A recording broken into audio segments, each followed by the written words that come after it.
अस्सलाम वालेकुम मेरे प्यारे viewers, welcome to my channel. उम्मीद करती हूँ कि आप सब खैरियत से होंगे। जैसा कि आप सब जानते हैं आज कमेंट्स रिस्पांस का डे है, तो आज मैं आपको एक रिक्वेस्ट करने वाली हूँ कि जिन जिन लोगों को उनके कमेंट्स का रिस्पांस मिलेगा और जिन जिन को उनके सवालात के बारे में क्लैरिटी मिल जाएगी, उनसे मेरी एक रिक्वेस्ट है कि आप मेरे चैनल को 2 से 3 लोगों के साथ लाजमी शेयर करें और उनसे सब्सक्राइब करवा दें ताकि मुझे भी इसका रिवॉर्ड मिल सके। एनी हाउ बगैर टाइम को ज़ाया किए वीडियो को शुरू करते हैं। और अगर आप मेरे चैनल पर न्यू हैं तो जल्दी से चैनल को सब्सक्राइब कर दें ताकि मेरी आने वाली हर इन्फॉर्मेटिव वीडियो आप तक रिसीव हो सके। सबसे पहले है फारूक मोहम्मद का good information, thank you so much. अच्छा, पहले मेरी शॉप थी कुछ टाइम पहले क्लोज़ कर दी है, लेकिन बैंक में वही सोर्स ऑफ इनकम है, लेकिन अब मुझे रेंट आता है, यही सोर्स ऑफ इनकम है। अब दूसरे बैंक में अकाउंट ओपन करवाना हो तो क्या शो करूँ, ओल्ड अकाउंट ओपन है तो उसका क्या करूँ। सबसे पहली बात कि ओल्ड अकाउंट अगर ओपन है और उसमें सोर्स ऑफ इनकम आपने उस वक्त वो दिया था, अब आपका अकाउंट अगर रनिंग में है, एक्टिव है, तो फिर आपको कुछ भी करने की ज़रूरत नहीं है। इन केस अगर आपका अकाउंट डोरमेंट हो जाता है, यानी कि अगर आप 1 साल तक या 6 महीने तक कोई भी ट्रांजैक्शन नहीं करते हैं और अकाउंट आपका डोरमेंट या इनएक्टिव हो जाता है, तो फिर आपको दोबारा अपना जेन्युइन सोर्स ऑफ इनकम या जो भी अब आपका करंट सोर्स ऑफ इनकम होगा वो देना पड़ेगा। लेकिन अगर आपका पुराना अकाउंट एक्टिव है तो फिर आपको कुछ भी करने की ज़रूरत नहीं है। दूसरा, अगर आपने दूसरे बैंक में अकाउंट ओपन करवाना है तो आप इजीली अकाउंट ओपन करवा सकते हैं, अपनी रेंटल इनकम शो करें। एक और चीज़ मैं आपको बता दूं, जब आप अपनी रेंटल डीड लेके जाएंगे, यानी कि जो भी आपका रेंटल एग्रीमेंट होगा, जाहिर बात है वो आप लेके जाएंगे as a source of income. जब आप जाके कहेंगे कि मुझे रेंटल इनकम आती है, मुझे अकाउंट ओपन करवाना है और इस तरह से मैंने अपनी दुकान किराए पे दी हुई है, वो आपको, यानी कि जो बैंक का स्टाफ है वो इतना आलसी होता है, टू बी वेरी ऑनेस्ट, कि वो ज़्यादा काम करने पर आमादा ही नहीं होता। उनको पता है कि रेंटल इनकम पे अकाउंट ओपन करना थोड़ा सा मुश्किल होता है, उसमें ये काम ज़्यादा करना पड़ता है। वो आपको खुद ही सजेस्ट कर देंगे कि वो दुकान हम आपकी शो करते हुए, आपका काम शो करते हुए उस अकाउंट को प्रॉपर्ली ओपन कर देते हैं कि आप अपना बिजनेस कर रहे हैं उस दुकान में, आपके रेंटल एग्रीमेंट जो है वो रहने दें। अगर वो खुद आपको ये अपॉर्चुनिटी देते हैं या ऑप्शन देते हैं तो आप बिला झिझक होकर ये अकाउंट ओपन करवा लीजिएगा, कोई ऐसा मसला नहीं होगा। लेकिन आपने खुद इस चीज़ को नहीं कहना है कि आप मेरा ये शो कर दें, आपने रेंटल इनकम ही शो करवानी है। होपफुली आपको समझ आ गई होगी। अगर कोई मसला हो तो मुझे बता दीजिएगा। नेक्स्ट है जी, अगर सैलरी बेस पर अकाउंट ओपन हो तो कभी कभार मंथ में 1-2 बार out of country Dubai, Malaysia, Germany से 15-20 हज़ार पे आ जाएँ तो कोई मसला तो नहीं जी, बिल्कुल कोई मसला नहीं होगा। ये 10-15 हज़ार अगर रेमिटेंस आ जाती है तो ठीक है, लेकिन अगर बहुत ज़्यादा अमाउंट रेमिटेंस की आती है आपके अकाउंट में, 2 लाख, 4 लाख, 3 लाख, तो फिर आपको मसला होगा। नेक्स्ट है, मेरी ट्रांजैक्शन बड़ी होती है, मुझे प्लैटिनम कार्ड चाहिए, तो बिल्कुल आप ले सकते हैं अपनी ज़रूरत के मुताबिक जो कार्ड आपके लिए सूटेबल है, अगर आप उसकी फ़ीस एनुअली इतनी पे कर सकते हैं। नेक्स्ट है जी, अगर 1 साल के लिए पैसे सेविंग अकाउंट में फिक्स करवाए हों और 5 महीने के बाद यानी कि डील कैंसिल करवा के वापस लेने हो तो क्या कटिंग होगी। तो कोई कटिंग नहीं होगी, आप जब चाहें जो है वो जाके इसको इन कैश करवा सकते हैं। 2 to 3 वर्किंग डेज़ का टाइम पीरियड होता है। आपकी अमाउंट, प्रिंसिपल अमाउंट और जो उसके साथ प्रॉफिट बनता होगा वो आपके अकाउंट में आ जाएगा।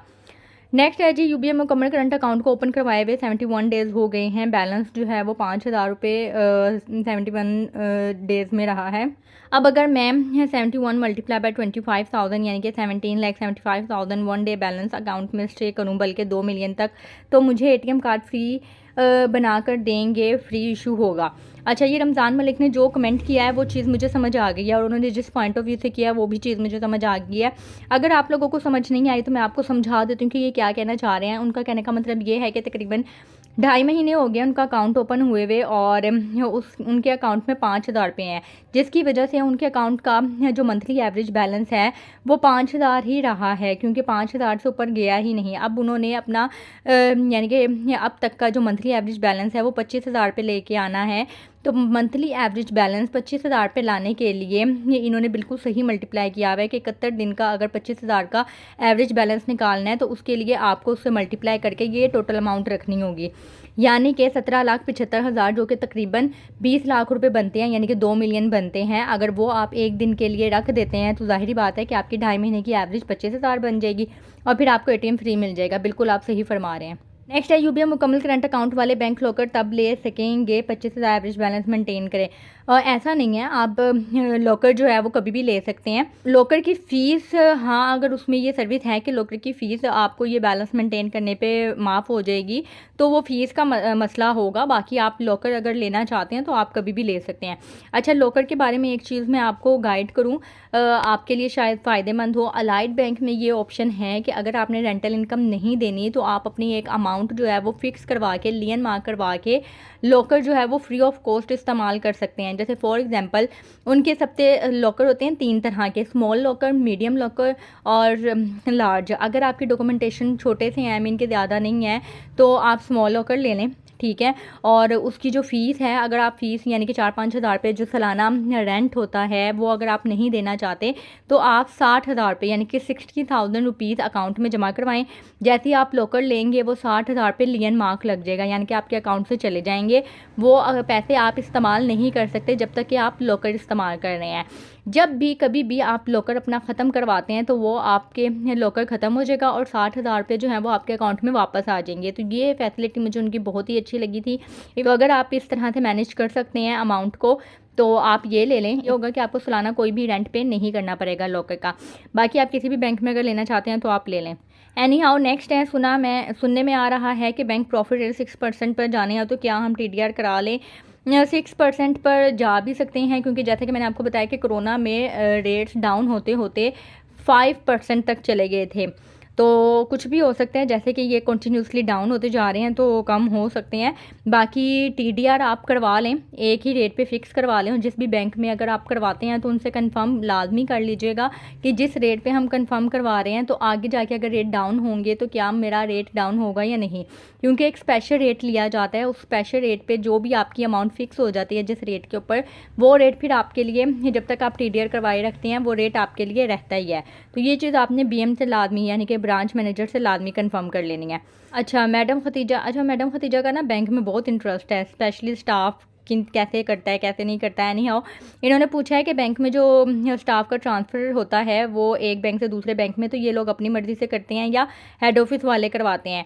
तो अगर तो आपका कोई जेन्युइन रीज़न है, जैसे बहुत ही ज़्यादा मसला है, मोस्टली फ़ीमेल्स को होता है कन्वीनियंस का मसला कि वो बहुत ज़्यादा दूर ब्रांच में नहीं जा सकते, तो वो कह के रिक्वेस्ट करके अपना तबादला करवा सकती हैं।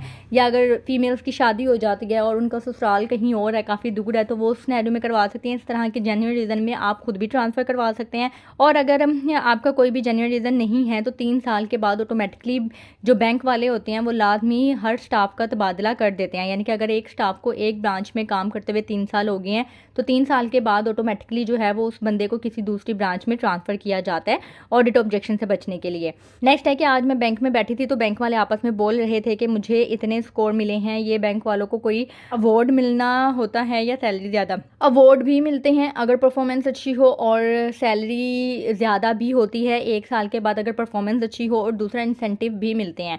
तो ये आपको मंथली बेसिस पे स्कोर मिलते हैं कि आपने इतने स्कोर किए, इतने टारगेट्स अचीव किए हैं। जैसे कि मैंने अपनी पिछली कमेंट्स रिस्पॉन्स की वीडियो में आपको बताया था कि इन लोगों को टारगेट्स मिले होते हैं, क्योंकि मैंने भी एक अर्सा काम किया है बैंक में, तो टारगेट्स मिले होते हैं स्टाफ को, वो अचीव करने होते हैं। अगर वो उससे ज़्यादा अचीव कर लेते हैं तो जाहिर बात है उनको अवार्ड्स भी मिलते हैं एनुअल फंक्शंस में, उनकी सैलरी भी ज़्यादा होती है, उनकी परफॉर्मेंस भी अच्छी आती है, उनको इंसेंटिव भी मिलते हैं।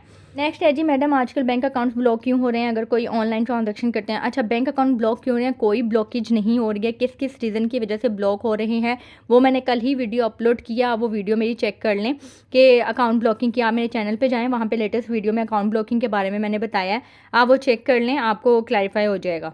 नेक्स्ट है जी, मैंने तो जब UBM मुकम्मल करंट अकाउंट सैलरी 45,000 पर ओपन करवाया था, पूछा कि मेरी थ्रेश और लिमिट क्या है। बैंक वाले बोले कि मुकम्मल करंट अकाउंट में अनलिमिटेड होती है। हाँ तो ठीक है, अगर आपने मुकम्मल करंट अकाउंट ओपन करवाया है वहाँ पे थ्रेश होल्ड लिमिट जो है वो आपको अनलिमिटेड मिल रही है तो वेल एंड गुड, आप मुकम्मल करंट अकाउंट को किसी भी तरीके से इस्तेमाल कर सकते हैं।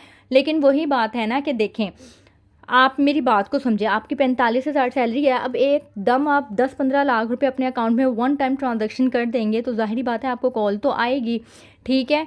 अगर इस तरह के कोई भी सस्पिशियस केस होगा या कोई बड़ी ट्रांजैक्शन होगी तो उसकी क्लैरिफिकेशन के लिए आपको कॉल आएगी, ठीक है। अगर नहीं भी आएगी तो अच्छी बात है, नहीं आती, लेकिन अगर आएगी तो फिर आपको जस्टिफिकेशन देनी होगी। अगर आपने बिज़नेस शो किया हुआ है तो बिज़नेस में अगर आपकी ये ट्रांजैक्शन हो जाती है तो ये कोई बड़ा मैटर नहीं है। फिर आपको हो सकता है कि कॉल ना आए, वो लिख देंगे बिज़नेस पर्पज़ के लिए, या यानी कि जो भी उनका बिज़नेस है उस बिज़नेस को लेकर इनकी ये ट्रांजैक्शन हुई है, बिज़नेस ट्रांजैक्शन है, तो फिर आपका केस वहीं पे बंद हो जाएगा। लेकिन अगर सैलरीड पर्सन है और उसको इतनी अमाउंट आ रही है एकदम, बेशक लिमिट ज़्यादा है, लिमिट से मुराद ये है कि आपके अकाउंट में जितने मर्जी पैसे आप रख भी सकते हैं लीगल वे में, और जितने मर्जी पैसे आप निकलवा भी सकते हैं।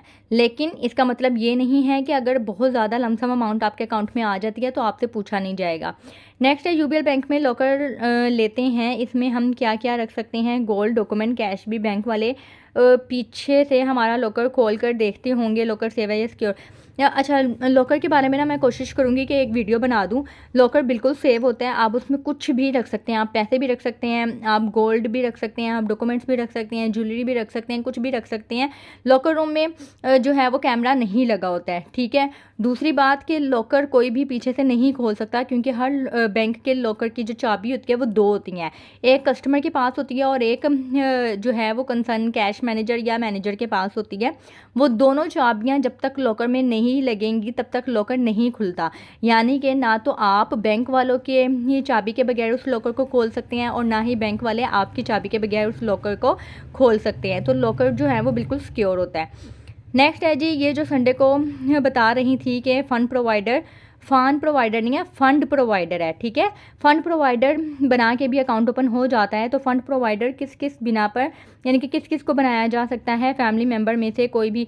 अच्छा, फ़ंड प्रोवाइडर जो है ना वो आप ब्लड रिलेशन वाले को बना सकते हैं, जैसे भाई, बेटा, बाप, इस तरह से इन 3 लोगों को आप बना सकते हैं। सिस्टर भी हो सकती हैं फ़ंड प्रोवाइडर, अगर वो अच्छा कमा रही हैं और आप नहीं कमा रहे हैं तो वो आप उनको भी फ़ंड प्रोवाइडर बना सकते हैं, ठीक है। और फ़ंड प्रोवाइडर में क्या होगा कि जब अकाउंट ओपन होगा तो उस वक्त आपको फ़ंड प्रोवाइडर को भी साथ लेके जाना होगा, क्योंकि बायोमेट्रिक दोनों की होती है, अकाउंट ओपन करवाने की भी और फ़ंड प्रोवाइडर वाले की भी। और फ़ंड प्रोवाइडर के डॉक्यूमेंट्स चाहिए होते हैं और कुछ डॉक्यूमेंट्स के ऊपर फ़ंड प्रोवाइडर के भी साइन होते हैं, ठीक है। तो at the time of account opening दोनों को जाना होगा, जिसका अकाउंट खुल रहा है उसको भी और जो फ़ंड प्रोवाइडर है उसको भी। नेक्स्ट है, फादर के नेम ज़मीन की फ़र्द निकलवा कर फ़ंड प्रोवाइडर फादर को बैंक जाना होगा। जी बिल्कुल जाना होगा। नेक्स्ट है, अगर अकाउंट डोरमेंट हुआ हो या कोई नो डेबिट लगी हो अकाउंट पर तो क्या एटीएम कार्ड यूज़ करने पर एटीएम मशीन कार्ड कैप्चर कर लेगी? अगर आप एटीएम मशीन इस्तेमाल करते हैं तो कैप्चर तो नहीं करेगी, हाँ आपको जो है वो एरर दे देगी कि आपकी ट्रांजैक्शन डिनाई हुई है या बैंक वालों की तरफ से रुकी हुई है। 10% चांसेस हैं कि कार्ड कैप्चर हो जाए, अदरवाइज जो है वो कार्ड कैप्चर नहीं होगा, आपको एरर आ जाएगा कि ट्रांजैक्शन नॉट अलाउड। नेक्स्ट है, किसी भी वजह से अकाउंट में नो डेबिट लग जाए, हमको कैसे पता चलेगा? क्या हेल्पलाइन से पता लगेगा?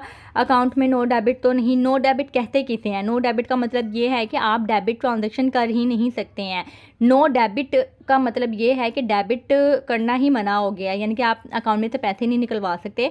क्रेडिट कर सकते हैं, पैसे जमा करवा सकते हैं, पैसे मंगवा सकते हैं, लेकिन निकलवा नहीं सकते। तो नो डेबिट का मतलब ये होता है। और जब आप कोई भी ट्रांजैक्शन करने लगेंगे, पैसे निकलवाने लगेंगे तो आपको ऑटोमेटिकली एरर आ जाएगा। जब एरर आएगा तो आपको पता लग ही जाएगा कि अकाउंट में कोई मसला है, और जब हेल्पलाइन पे कॉल करके आप अकाउंट का मसला पूछेंगे तो आपको पता लग जाएगा कि अकाउंट आपका टेम्प्रेरी ब्लॉक हुआ है। नेक्स्ट है, ये जो यूबीएल बिजनेस पार्टनर अकाउंट है इसमें सिर्फ बिजनेस का सोर्स ऑफ इनकम चलेगा या जॉब सैलरी वाला भी? सेकंड, बिजनेस पार्टनर अकाउंट में तो अगर मिलियंस में क्रेडिट डेबिट इन आउट हो तो कोई प्रॉब्लम तो नहीं है। क्या मिलियन अमाउंट कहाँ से आई है, प्रूफ दो, इसमें कोई कुछ नहीं होता है। अच्छा, पार्टनरशिप अकाउंट का मैं आपको बता दूं, ये पूछना ये चाह रहे हैं कि क्या बिजनेस पार्टनर अकाउंट जो हम खुलवाते हैं उसमें भी क्या ये लार्ज ट्रांजैक्शन का मसला आता है या उसमें भी सोर्स ऑफ इनकम का मसला आता है? तो देखें, पार्टनर्स जो है ना, अगर आप पार्टनर अकाउंट ओपन करवाते हैं सबसे पहले तो आपको पार्टनर डीड देनी होती है। फॉर एग्जांपल 2 लोग हैं, 2 लोग पार्टनरशिप में अकाउंट ओपन करवा रहे हैं, तो दोनों लोगों की पर्सनल सोर्स ऑफ इनकम भी लिया जाएगा, यानी कि वो खुद दोनों क्या काम करते हैं, क्योंकि उनकी केवाईसी बनानी होती है। KYC mean know your customer. जितने भी पार्टनर्स होंगे तमाम तर पार्टनर्स की इंडिविजुअल डिटेल भी ली जाएगी, ठीक है। और फिर आपका जो बिज़नेस, जिस नेम से आप उस अकाउंट को ओपन करवा रहे हैं, जिस बिज़नेस नेम से, उस बिज़नेस की भी सारी इन्फॉर्मेशन ली जाएगी। इसके अलावा पार्टनरशिप डीड आपको देनी होगी कि कितने परसेंटेज, जिसके ऊपर सारा कुछ लिखा हुआ होता है कि कितने कितने परसेंटेज में, यानी कि कितने कितने शेयर्स हैं आप दोनों पार्टनर्स के पास, कितने कितने परसेंटेज पे आपने प्रॉफिट एक दूसरे को देना है, जो अकाउंट ऑपरेशन इंस्ट्रक्शंस है वो क्या होगी। तो ये सारी चीज़ें लिखी जाती हैं। और पार्टनरशिप अकाउंट में आप लाखों में भी ट्रांजैक्शन करें तो इतना मसला नहीं होता है, क्योंकि वो पार्टनरशिप अकाउंट है तो जाहिर बात है कि उसमें ट्रांजैक्शन भी बड़ी होंगी। नेक्स्ट है यूबीएल बिजनेस पार्टनर अकाउंट, ये सिर्फ करंट अकाउंट में है। इस पर प्लीज़ फुल डिटेल में वीडियो बनाओ जल्दी प्लीज़। इस पर करंट अकाउंट में है, आप करंट में भी खुलवा सकते हैं और सेविंग में भी खुलवा सकते हैं, कोई ऐसा मसला नहीं है। नेक्स्ट है, मेरा लाइट बैंक में सेविंग अकाउंट ओपन किया है बट अभी तक रेगुलर नहीं हुआ, 19 दिन हो गए हैं। आप कंप्लेन कर दें, एबीएल की हेल्पलाइन पे कॉल करें, उनको ये इशू बताएं, ब्रांच का नाम बताएं, कंप्लेन कर दें, 2 दिन में आपका अकाउंट ओके हो जाएगा। नेक्स्ट है अस्सलाम वालेकुम, डोरमेंट अकाउंट में मिलियन बैलेंस हो लेकिन सेविंग अकाउंट डोरमेंट हो तो फिर मंथली प्रॉफिट क्रेडिट होगा कि नहीं? प्रॉफिट क्रेडिट होता जाएगा, ठीक है, लेकिन मिलेगा तब जब आप अकाउंट को एक्टिव करवाएंगे, या फिर आप अकाउंट को मुकम्मल तौर पर अगर बंद करवा देती हैं तो भी आपको ये सारी अमाउंट मिल जाएगी।